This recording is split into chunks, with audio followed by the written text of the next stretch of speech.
Alhamdulillahirabbil alamin. Segala puji bagi Allah, Tuhan alam ini. Wa bihi nasta'in, hanya kepadanya lah kita semua minta pertolongan. Wassalatu wassalam ala Rasulillahil amin. Selawat dan salam kita ke atas Rasulullah sallallahu alaihi wasallam, Al-Amin, seorang yang amanah, wa ala alihi wa sahbihi ajma'in.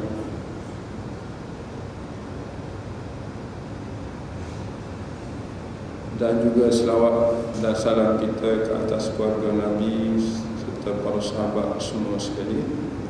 Wa man tabi'ahum bi ihsanin ila yaumiddin.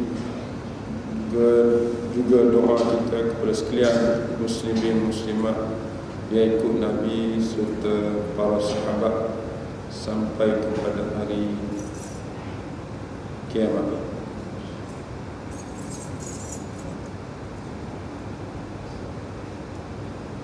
Allahumma rabbana syrah lana sudurana, ya Allah yang Tuhan kami, lapangkanlah dada kami sekalian.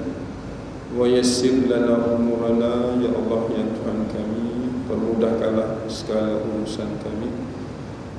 Waj'alna minal ladzina yastami'una al-qawla fayattabi'una ahsana, dan jadikanlah kami sekalian orang-orang yang selalu mendengar ayat-ayat Allah Subhanahu wa ta'ala, kemudian mengambil apa-apa yang terbaik daripada pengajian ini. Allahumma ja'alna min ahli al-Quran, ya Allah jadikanlah kami sekalian ahli al-Quran, ahlullah wa khassatuh, yaitu ahli Allah dan orang khas Allah. Amin ya rabbal alamin. Alhamdulillah, muslimin muslimat yang dirahmati Allah Subhanahu wa ta'ala sekalian, pada pagi ini kita nak bincang satu kalimah yang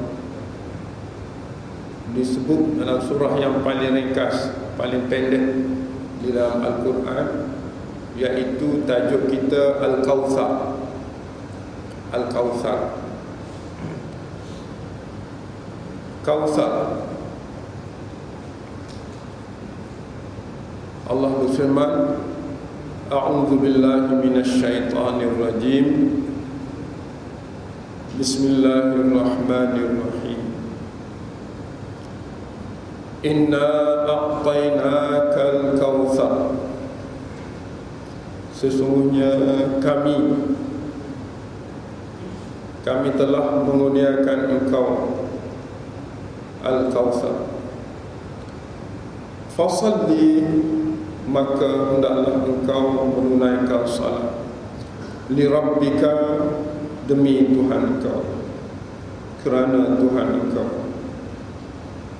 wanhar, serta berkorbanlah engkau kerana Tuhan engkau. Inna, sesungguhnya, syani'aka, orang yang mengata-ngatakan engkau, huwal abtar, dialah orang yang paling terputus hubungan dengan Allah. Muslimin muslimat yang dirahmati Allah, surah ni pendek 3 ayat je, kan? 3 ayat, tapi dia punya intipati dia, kalau kita orang kata korek, nah cukup dah, cukup memberi satu rangsangan yang kuat pada kita, cukup meletakkan depan kita cara hidup yang terbaik,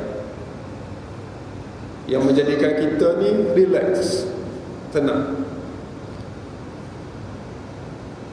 Bila Allah bercakap dengan kita, dia ada 3 strategi cakap. Kita cakap dengan kawan kita, kan? Ada kita cakap ni, kita cerita dia, oh gini aku semalam gini. Mu kena buat macam aku. Ada style tu. Ada style ayat Quran ni, dia kata mu kena pergi dan buat. Ada gitu. Ada satu lagi ayat, tak ada dia punya pergi, dia buat lalu. Bila kita baca Quran, kita kena ambil kira dari sudut cara Allah berbicara dengan kita. Ni hak payah sikit lah. Nah, hak payah kita nak faham. Kalau kita belajar tafsir, kita baca terjemah, kita tidak terasa sebagaimana Allah menggunakan satu larasan bahasa yang penting. Saya nak bawa tuan-tuan pagi ni di samping memahami surah yang pendek ni, surah pendek siapa-siapa boleh baca. Nah, tapi di sudut cara Allah berbicara dengan hamba, dengan kita, dengan Nabi sallallahu alaihi wasallam. Baik, kita nak cara pada pagi ini tentang Al-Kautsar. Apa makna Kautsar? Kalau kathir, orang biasa tahu. Nah, kathir. Qalil, kathir, banyak. Kautsar, dia rujuk kepada banyak kurniaan. Banyak kurniaan. Sebab tu dalam tafsir, perkataan Kautsar ini dia ada dua paling-paling tidak. Pertama, Kautsar ini ialah satu telaga Nabi yang disediakan kepada Nabi sallallahu alaihi wasallam, hasil perjuangan yang dibuat oleh Nabi sallallahu alaihi wasallam. Penat lelah, Allah kurniakan ke dia satu telaga di akhirat. Nama dia telaga Kautsar. Ini kita tak jumpa, kita tak boleh nak fikir sangat akhirat. Saya nak ambil pandangan yang kedua yang mengatakan Kautsar ini ialah nikmat yang banyak. Kautsar ini ialah nikmat yang banyak. Sebab kathir banyak, Kautsar dia tak mahu wow tu. Kautsar maknanya mana wow ni. Dalam kamus dia mengatakan perkataan Kautsar ini adalah berasal daripada perkataan kathura, banyak. Dia tidak ada begitu dia mari. Dia mari biasanya 1-3 huruf dah dalam mana-mana asal kalimah. Jadi kathura banyak. Kautsar ni dia tak bawa meringankan, merasakan gitu. Merasakan manusia dia ada banyak nikmat. Banyak nikmat. Baik, tuan-tuan, sebelum kita melihat Allah bicara, kita nak faham apa itu nikmat yang banyak. Dalam diri kita, cuba bilang nikmat. Kita cari orang, 3 jenis orang. Satu jenis orang yang fakir miskin, ada di dunia ni ramai. Satu jenis manusia orang yang kaya raya tapi tak ada zuriat. Adakah? Satu jenis lagi orang yang ada belaka, anak ramai, kaya, lengkap. Baik, yang pertama tadi, fakir miskin dia tak ada nikmat ke dia pada diri dia? Kalau dia nak kira, tak ada nikmat ke orang fakir miskin ni? Nabi kaya mana Nabi? Bilal kaya mana dia? Tapi nikmat Nabi dengar tapak kaki Bilal dalam syurga.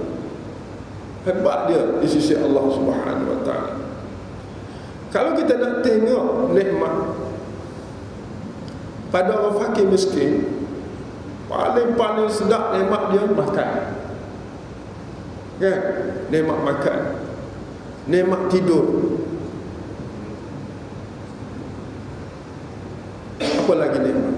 Kita, bukan kita tahu kita ke tuan-tuan, kalau kita segala-gala ada, tak semua nikmat hak ada pada kita, kita boleh guna.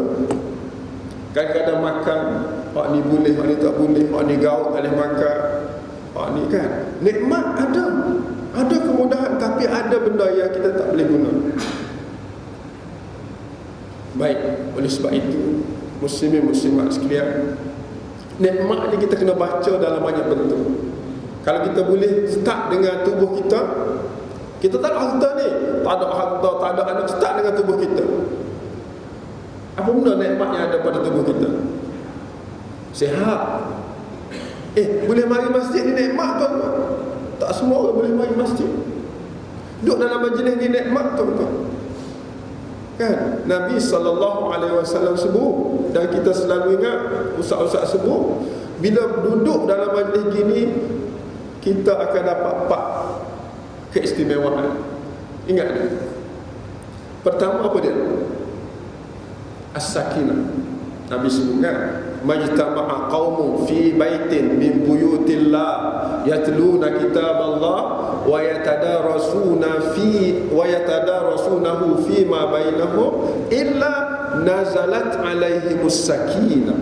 Nazalat as-sakinah. Tidak berkumpul mana-mana orang, mana-mana kumpulan kaum, di mana-mana rumah Allah yang tujuannya untuk baca Quran. Kita dah baca Quran ni, kemudian wa yatadarasunahu fima bainahum, dia berbincang, tadarus, bincang di antara mereka. Rasulullah kata illa nazalat alaihimus sakinah, kecuali turun ke atas mereka as-sakinah. Saya pun cek dalam Quran, dalam hadis, sakinah ni apa makna? Sukun, sakan. Sakan ni orang Arab kalau di sakan ni maknanya ada tempat tinggal. Ada tempat tinggal. Kalau tak ada sakan, tak ada tempat tinggal. Sakan kau kat mana? Sakan saya kat Nu. Itu tempat tinggal. Melibatkan hati bagaimana? Hati dia panggil sakinah. Hati ni ada rumah. Hati ni ada rumah. Semua orang ada rumah ke hati. Kalau kita ada rumah, balik rumah, sibuk balik rumah. Hati sibuk, ada masa tenang dia, ada tempat dia relax. Hati ni kalau tak relax, oh ya Allah, buat ni sibuk semata dan tak tenang hati. Jadi cara nak tenang hati ialah duduk dalam majlis baca Quran. Yang menjadi satu tarikan kita ialah Rasulullah menggunakan nazalat alaihimus sakinah, ketenangan, kerileksan, dan juga kembalinya hati kepada ketenangan itu pada rumah tu adalah satu kurniaan. Nazalat, turun daripada Allah Subhanahu wa taala. Dalam Quran pun sebut, dalam surah Taubah Allah menggunakan wa anzalallahu sakinatahu alaihi. Dalam surah lain wa anzalallahu perkataan nazal. Wa anzalallahu sakinatahu, Allah menurunkan ketenangan Nabi ke atas Nabi sallallahu alaihi wasallam. Ketenangan sakinah Allah ke atas Nabi. Maknanya sakinah, hati yang tenang ini adalah kurniaan Allah, dan salah satu tempat yang Allah bawa ketenangan ini adalah majlis membaca Al-Quran. Subhanallah. Jadi kalau kita rasa serabu, kita kena kembalilah ke rumah kita. Kalau pergi sana serabu, balik tidur. Tak balik tidur, seronok, relax sekejap, pergi pula. Hati kita begitu juga. Kalau rasa senang, rasa serabu, rasa tak sedap, tak selesa hidup, mana nak pergi? Masuk dalam satu majlis ini, khususnya majlis baca Quran. Hati pun balik rumah semula. Sakinah, tenang. Kurniaan nazalat alaihimu as-sakinah. Tenang hati. Yang kedua, Rasulullah kata wa haffat alai wa ghasyiyatuhumur rahmah. Ghasyiyat ni bahasa Arab, ghasya yaghsha, wal laili idza yaghsha. Malam bila dia menutup siang. Maknanya bila malam ada, siang ada tak? Waktu malam jumpa tak siang? Tak ada.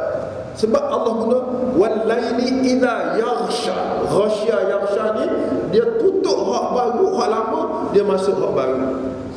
Baik, benda yang sama yang digunakan oleh Nabi, wa ghasyiyatuhumur rahmah. Ghasyiyah ni masuk dalam diri mereka. Apa ni? Rahmat masuk dalam diri mereka macam siang bertukar menjadi malam. Subhanallah. Suatu masa kita tak ada apa kemudahan dalam hidup kita, payah belaka, penyelesaian payah, segala-galanya payah. Tiba-tiba datangnya rahmat, maknanya memudahkan segala, seperti mana malam berubah jadi siang, susah jadi senang. Itu rahmat Allah Subhanahu wa ta'ala. Saya suka dengan perkataan tu. Allah guna perkataan-perkataan ghasyiyah, kautsar, kan, kata-kata gitu. Baik, itu dua. Maknanya kalau kita lihat daripada penggunaan Nabi SAW, duduk dalam majlis ini, dia akan mari idea-idea untuk susah masalah kita dalam hidup kita. Yang serabu, Allah beri ketenangan. Yang bermasalah, Allah bagi ke jalan penyelesaian dalam majlis Al-Quran. Yang ketiga, wahaffat alaihimul malaikah. Haffat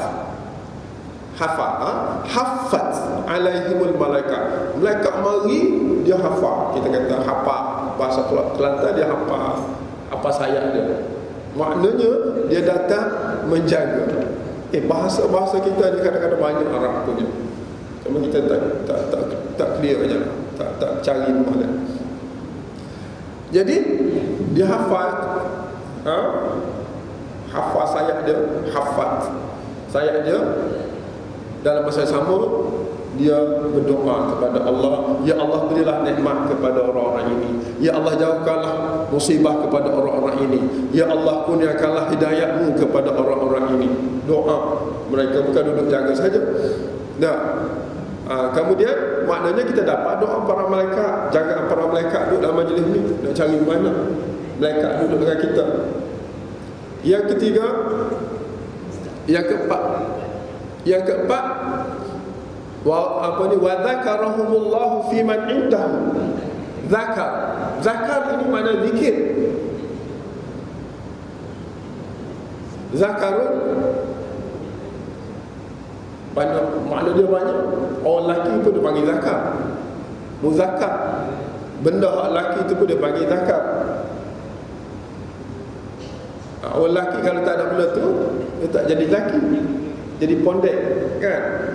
Makna kalau Allah tak ingat kita, tak guna hidup. Kalau benda tu tak ada, tak guna jadi lelaki.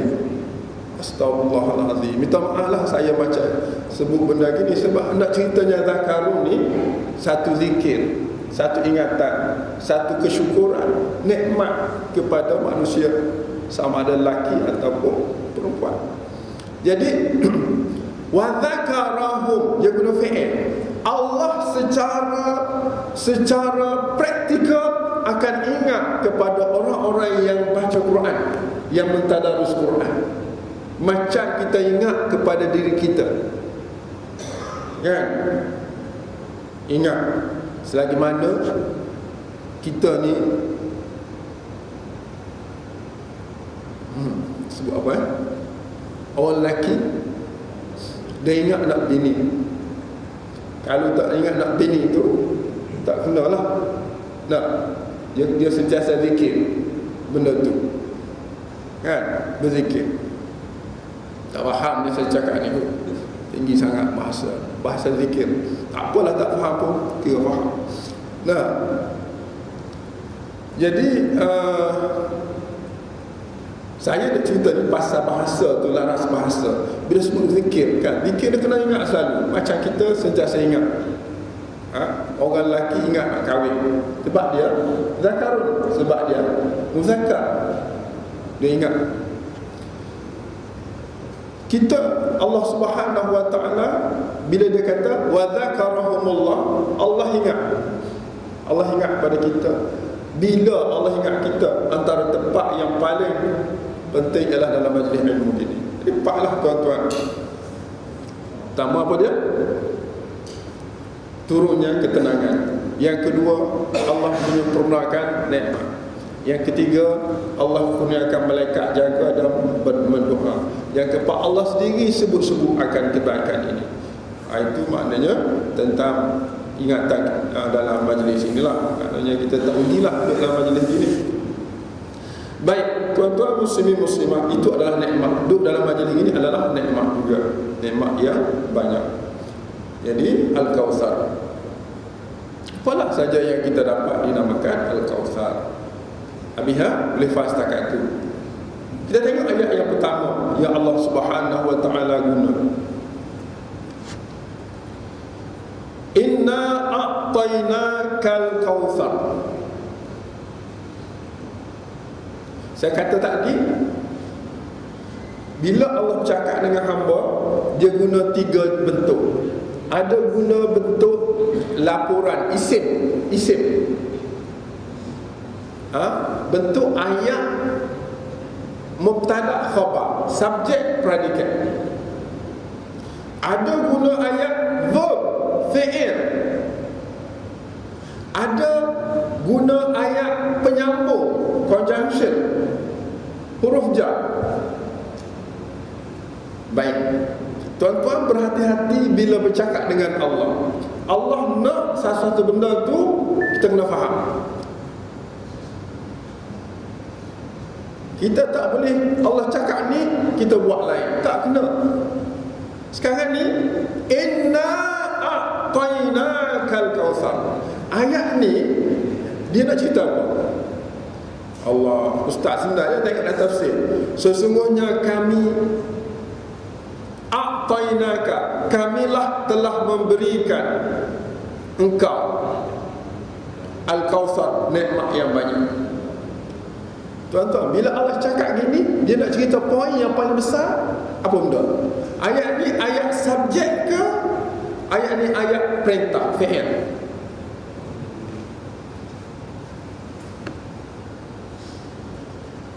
Baik. Inna dia guna, nahnu dia guna, macam saya kata, kita semua kena pergi ke masjid. Dia punya subjek ialah kita semua. Kita semua subjek dia. Bukan pergi itu nombor 1, pergi itu ialah khabar. Yang menjadi pokok pangkalnya ialah kita semua ni, bukan orang lain. Lepas tu khabar dia ialah kena pergi. Tak faham. Subhanallah kerana. Baik, bila Allah Subhanahu wa taala sebut inna, permulaan ayat ini kami, siapa? Allah. Kami, kata Allah, a'tainaka, kamilah yang beri kepada engkau al-kautsar, nikmat yang banyak. Poin yang paling besar, subjek dalam ini ialah Allah. Sifat Allah memberi nikmat. Sekarang tuan-tuan, setiap orang dapat nikmat. Kita nak rujuk siapa nikmat ni? Rujuk ke mubtada, subjek tu siapa? Allah. Maknanya ayat ini dia bermula dengan isim. Isim ini ialah Allah. Allah merupakan yang dimulakan dalam ayat ini. Maka kita semua tengok kepada ayat yang mula-mula itu kami. Kami siapa? Allah. Allah. Aku dapat nikmat, Allah yang beri. Aku dapat sihat, Allah yang beri. Aku dapat anak, Allah yang beri. Aku dapat datang ke masjid, Allah yang beri. Sebab Allah yang mula-mula. Inna, sesungguhnya kami. Subhanallah. Bila kita baca Quran, teringat dengan yang mula-mula sebut dalam ayat itu. Ini cara kita nak faham cara Allah berbicara dengan kita. Kita sihat, Allahu Akbar, terima kasih Allah. Kita ada duit, alhamdulillah, terima kasih Allah. Sebab engkau, inna, dia sendiri, kami, subhanallah. Apa kita dapat? Allah. Apa-apa nikmat Allah. Sebab Allah mula-mula. Faham tak? Gitu. Tapi apakah cukup dengan mengingat bahawa Allah itu pemberi nikmat kepada engkau? Kan Nabi a'tainaka, Nabi sallallahu alaihi wasallam. Jadi tidak kita beri pada engkau. Kan Nabi sallallahu alaihi wasallam. Nabi bila mana dia dapat nikmat ni, dapat bicara ini, dia kata, aku tinggalkan Quran ini kepada kamu. Kalau kamu pegang Quran ini, kamu tak sesat selama-lama. Maka kata ulama, kan ni juga boleh menjadi satu tumpuan kepada setiap umat Nabi sallallahu alaihi wasallam. Kan ni pada asal pada Nabi. Tapi bila Nabi tak ada, dia tinggal Quran kepada kita, kan ini individual. Apa ni dia panggil? Fokus. Kau muslimat semua sekali masuk. Dia sebut kau. Maknanya bila kita baca Quran, inna a'tainakal kautsar, aku telah berikan, kami telah berikan kepada engkau, sesungguhnya kami, gini maksud dia, sesungguhnya kami, tu pegang situ, kami telah memberikan engkau tu Nabi asal, tapi Nabi dah tak ada, dia tinggal kita terasa, saya terasa, tuan-tuan terasa, setiap orang terasa akan kurniaan Allah terhadap kita, nikmatnya. Baik, sesat. Sekarang apa tugas kamu? Apa tugas kamu bila kamu rasa kamu dapat nikmat? Tugas kamu ialah fasalli li rabbika wanhar. Fasalli li rabbika wanhar. Ayat yang kedua ni, dia bukan mari dalam bentuk isim, dia mari dalam bentuk fi'il. Fi'il pula, perbuatan itu pula perbuatan arahan. Berat kita. Kalau seorang yang diarah oleh orang yang memberi nikmat, orang yang memberi gaji, diarah untuk melaksanakan perintah, tak buat, apa jadi? Apa jadi pada orang tu? Agak-agak berjaya tak dia? Agak-agak baik tak dia? Agak-agak sempurna tak dia? Kita boleh fikir sendiri ya. Dia yang memberi nikmat, dia memberi sihat, dia memberi rezeki, dia memberi anak, dia memberi kesihatan segala-galanya. Tiba-tiba dia kata, buat ni. Tak buat. Allahu Akbar.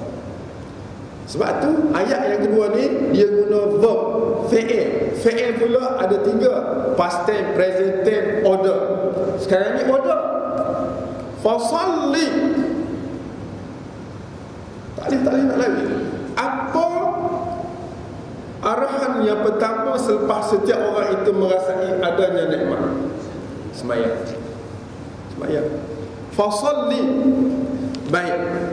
Saya katakan tadi, kalau ayat itu mula dengan verb, mana kita bertindak tu, kita tak boleh nak main sibuk sikit hari ni.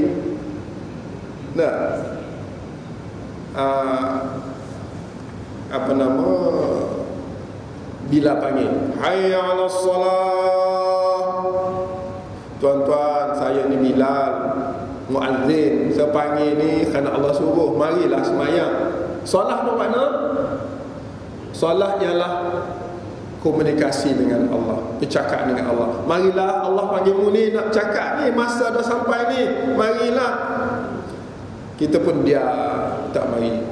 Allah kata fasalli li rabbik, sujud solat kamu dengan Allah. Kita tak buat. Allahu Akbar. Ayat menunjukkan arahan. Kita terasa ada nikmat, kita tidak buat. Maknanya kita ini tidak bersyukur terhadap nikmat Allah Subhanahu wa taala. Baik, satu. Yang kedua, wanhar. Ni poin juga kita nak cerita hari ni. Wanhar. Wanhar juga arahan. Ada 2 arahan setelah kita rasa ada nikmat. Arahan pertama, hablum minallah. Semaya ni hablum minallah, kita berbicara dengan Allah. Wanhar ialah berkurbanlah dengan menyembelih binatang-binatang ternakan. Ni musim kurban ni, dekat ni. Kenapa ayat wanhar dikaitkan dengan kurban binatang ternakan. Pertama, perkataan nahar, hari nahar ialah hari raya haji. Allah guna nahara, yanhar, inhar. Nahar ialah hari raya haji. Hari-hari berapa hari? 4 hari kalau tidak. Hari-hari raya kurban. Maka Allah suruh kurban. Wanhar. Kurban ni pun merupakan arahan direct yang tidak boleh ditangguh-tangguhkan lagi sampai masa. Bagi siapa? Bagi orang yang terasa dia ada nikmat. Isu saya tak nak kurban, saya tak nak kurban. Sebab apa? Saja malas. Duit ada, nikmat dah tu duit tu. Sedangkan orang tempat Kemboja kat mana lapar, kita ada duit. Masa ni masa berkurban, tak kurban. Masjid kita buat kurban, tak nak share sebahagian daripadanya. Sedangkan kita ada nikmat Al-Kautsar. Sedangkan Allah kata fasalli, semaya hablum minallah, wanhar, kurban hablum minan-nas. Kita berkurban, kita hubungkan silaturahim dengan fakir miskin, dengan orang-orang yang berhajat dalam memberi makan, memberi daging-daging kurban. Apa dah? Satu. Bila kita tengok Allah setelah dia kata aku beri, sesungguhnya kamilah orang yang memberi nikmat kepada engkau yang banyak itu, maka hendaklah semaya kemudian berkorban. Cuba tengok dari sudut tertib perintah ni. Semaya, kurban. Baik, kita dah bersetuju bahawa salli ini hablum minallah, wanhar ini hablum minannas. Baik, kenapa Allah kata salli dulu baru wanhar, berkurban? Cuba sama-sama kita cari idea. Kalau orang tu buat kurban dulu, semayan dah, agak-agak kurban dia diterima dah? Tak semayan. Tapi ya Allah, dia orang kaya, semayan dah, tutup aurat dah, pergi buat kurban. Kurban dia boleh terima dah. Kalau ikut ayat, dia kena semayan dulu. Sebab dalam ilmu tafsir, mana-mana yang dimulakan dengan itu, itulah yang paling penting dalam hidup, apa dalam arahan. Jadi Allah kata salli, arahan untuk salat dulu, makna berhubung dengan Allah dulu, lepas tu berkurban. Kita boleh faham makna mana-mana orang yang berkurban dengan menyembelih binatang, kalau dia tidak sembahyang, kurban dia itu tidak nak kata tidak terima. Kalau berdasarkan hadis lain, memang mana-mana amalan yang baik yang dibuat oleh anak Adam tanpa solat, Allah kata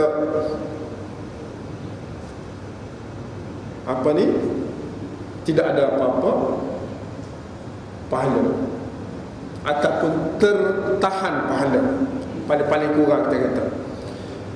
Dalam hadis yang berbunyi apa,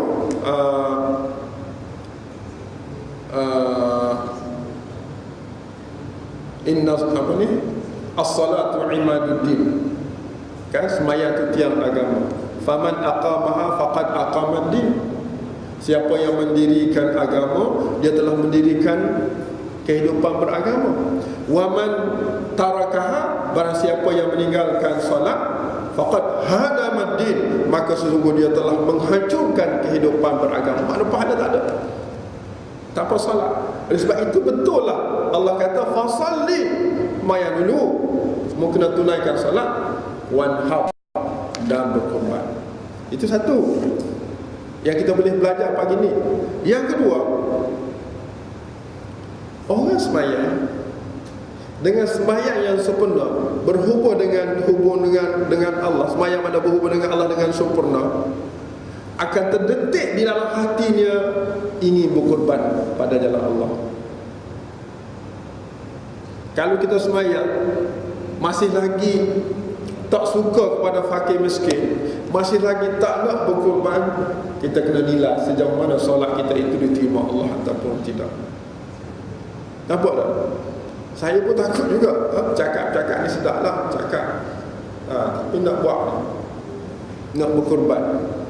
Tak apalah, hari tahun ni kita berkorban satu bahagian, sebab kita paling-paling tidak sebahagian. Tapi kita, kalau kita ada nikmat lebih, kita buat masjid sebahagian, kat kat kampung sebahagian. Ni nama kita, ni nama anak kita, ni nama isteri kita. Masing-masing buat korban di tempat yang berlainan. Jangan kita, pada saya lah, jangan kita buat korban semua kat masjid kita. 7 orang ambil seekor lembu, korban kat sini. Kan? Kalau boleh kita tauziahkan, kita bagi 7 bahagian tu tempat-tempat yang berlainan. Kita kampung isteri Kelantan, dia buat kampung dia satu bahagian. Tak apa, tak balik wakil lah sama-sama. Yang suami kat Perak, Perak satu bahagian. Anak-anak tak ada kampung kat Kuala Lumpur, anak ada 7 kat kampung Kuala Lumpur. Seorang Kuala Lumpur, seorang bagi kat mana-mana. Nah, korban itu.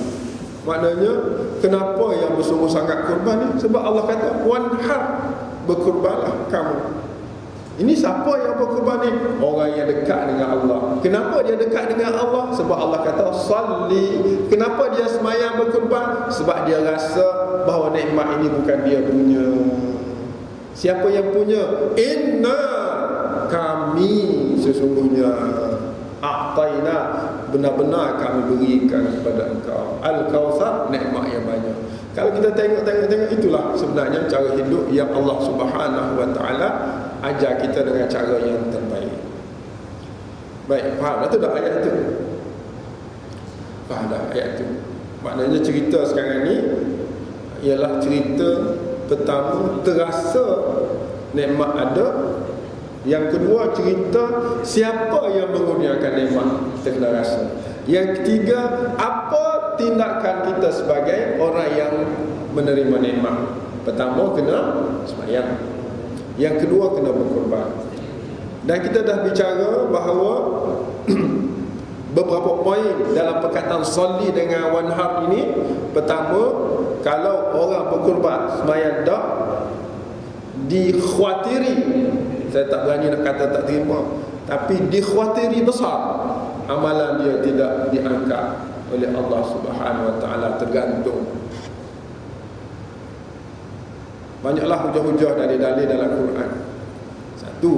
Yang kedua, yang kita kata tadi, kalau orang tu benar-benar sembahyang, dia terikat dengan Allah, dia terasa dia hamba Allah, sudah pasti dia akan berkorban di jalan Allah Subhanahu wa taala. Yang keempat, orang berkorban, orang berada. Bagaimana pula orang yang tak berada nak berkorban?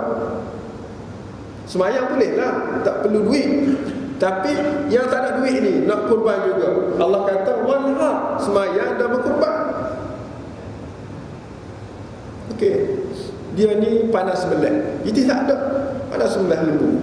Sebelah lembu itu dia korban sebahagian daripada usaha dia untuk berkorban. Dia ni tak boleh nak sebelah, duit pun tak ada. Cara nak macam mana? Pergi tolong-tolong, lapar, tolong-tolong ikat lembu, dia ada tenaga dan seumpamanya. Makna berkorban ini berbagai-bagai cara. Ada dia ni tak ada belaka, boleh cakap je, ajar orang macam mana nak berkorban.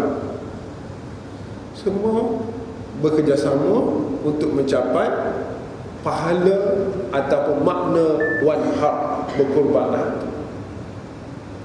Nampak tak? Gitu. Habis.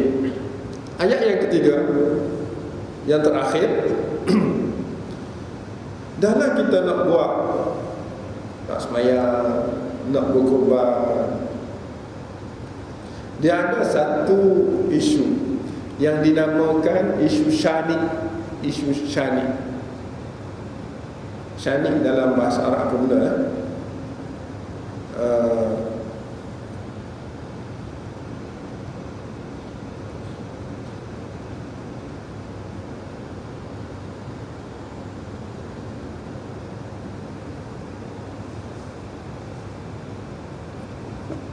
inna syani'aka. Perkataan inna tu tak ada kaitan. Inna ni macam satu kalimah sokongan kekuatan je. Yang kalimah yang nak disampai dalam ayat yang ketiga ni ialah perkataan syani'. Syani' ni isim, syani' ni mubtada. Subjek dalam ayat ketiga ialah syani'. Isu yang nak dibicarakan Allah, nak beritahu oleh Allah ialah masalah syani'. Sebab dia khabar, dia mubtada. Mubtada ni subjek. Subjek ni ialah core isu dalam ayat ni ialah syani'. Apa makna syani'? Syani' ni orang yang suka kritik, suka komen, suka menggelarkan orang tu dengan gelaran yang tidak baik. Syani'. Makna poin yang paling besar dalam ayat yang ketiga ini ialah orang tu buat baik tapi dia suka melemah-lemahkan orang lain, maka kebaikan dia takut gugur. Takut gugur. Dia buat baik dah, kurban dah, tapi dalam berkurban cakap sedar aja. Hentam masing-masing. Kau kurban boleh apa? Ataupun berbagai-bagai perkataan yang menyakitkan orang lain. Ini panggil syani'. Kita sembahyang tapi kita bercakap kita syani'. Kita berkurban tapi kita syani'. Allah kata inna syani'aka, sesungguhnya orang yang mengata-ngata burukkan kepada engkau itu huwal abtar, dialah orang yang paling tersisih dengan Allah Subhanahu wa taala. Abtar. Ceritanya gini. Nabi SAW biasalah ada kes turun wahyu, ada kes turun wahyu. Jadi satu ketika datang seorang Yahudi atau seorang Quraisy, saya tak salah seorang daripada mereka lah, dia tanya pasal agama. Nabi tak boleh jawab. Nabi kata, esok aku jawab. Biasanya malam ni akan turun wahyu. Tiba-tiba tak turun wahyu. Beberapa ketika wahyu tak datang pada Nabi SAW. Sedihlah, sebab Nabi sedihlah. Sebab apa? Sebab Nabi janji dengan kawan Yahudi ni untuk jawab persoalan yang ditanya. Tak datang. Pak orang Yahudi kata, Muhammad Syani, apa ni? Muhammad Batr. Apa makna Batrun? Tuan dia dah tinggal. Orang dah Muhammad bodoh, Muhammad Allah tak suka dah dia, Muhammad Allah benci dah dia, Muhammad Allah tak nak berkomunikasi dah dengan dia. Nah, siapa yang bercakap ni? Orang Yahudi. Dia ni syani, suka kata-kata orang. Tak ada bukti, nampak dah tak itu, terus kata. Itu makna syani, mengata-ngata dengan kata-kata yang tidak disukai. Tiba-tiba turun wahyu lepas pada tu kan. Amalan juga katanya khilaf ulama lah. Turun wahyu yang mengatakan dalam surah